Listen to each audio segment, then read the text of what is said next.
Hello mga ka-edits! It's me, Edit Queen. For today's tutorial, I'm still using Adobe After Effects. Just drag the file sa ating left panel down to our composition panel. For the first clone na i-freeze natin, maghanap ka lang ng frame kung saan mo siya i-freeze. And then click the original file and i-duplicate. Simply press Ctrl-D and then right-click and then freeze frame. Once na-freeze nyo na, i-click nyo lang yung masking tool at i-mask natin yung first clone. Meron tayong dalawang strategy or method kung paano natin i-crop yung image. Sa video ay iniisa-isa kong minamask yung bawat sides ng figure. So, i-playback natin para makita.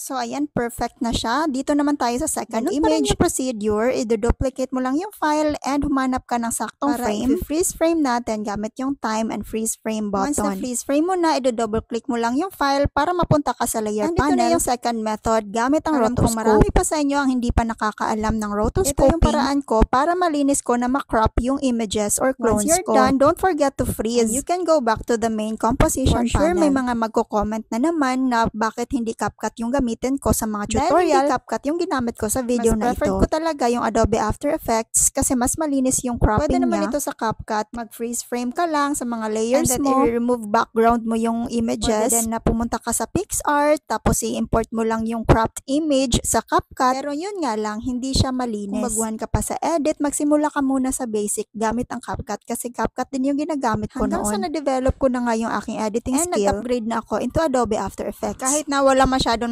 relate sa Adobe After Effects sa ngayon mo, in the near future, matuto ka rin. Kagaya ko, na na-inspire lang din sa mga iniidolo kong editors. So, tapos na tayo sa first and second clone. So, sa third clone, ganun pa rin yung procedure. I-duplicate mo lang yung file to create another layer. And in the time freeze mo siya, and go to the layer panel para ma-rotoscope yung image. Yung masking sa first clone, medyo matrabaho lang talaga siya. Pero hindi ka na magte-take ng time para i-propagate yung image cropping kagaya nitong rotoscope. Ang advantage naman ng rotoscope is very accurate yung cropping niya. Yun nga lang, medyo magte-take time talaga siya sa propagating and freezing. Almost done na tayo. So, 3 na yung clones natin na naka-freeze. And punta naman tayo sa fourth clone. So, yung timing nga pala ng bawat layers natin ng mga clone, doon siya dapat i-stop or i-split sa portion kung saan tayo nag-select ng frame na i-freeze natin. For example, dito sa fourth clone natin, nag-select tayo ng point. So, i-drag mo lang yung clip or split sa point na yan. And the usual, right-click, time, and freeze frame. Double-click the file para mapunta ka sa layer panel and rotoscope. Once done, freeze and go back to the main composition panel. So, ito na yung magiging result niya.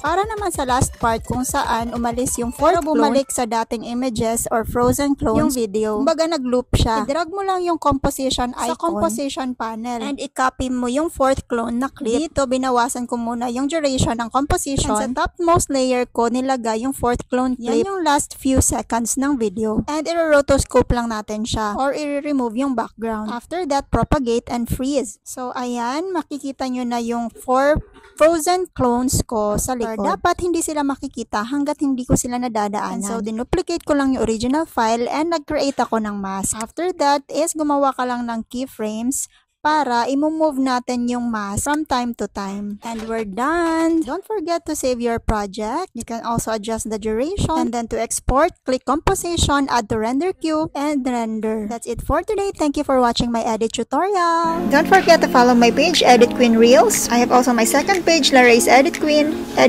Vlogs for my non-editing contents, Laray's Edit Queen for my TikTok account. This edit tutorial is brought to you by my skincare brand, Larskin, available on TikTok Shop and Shopee. Kaya check out na.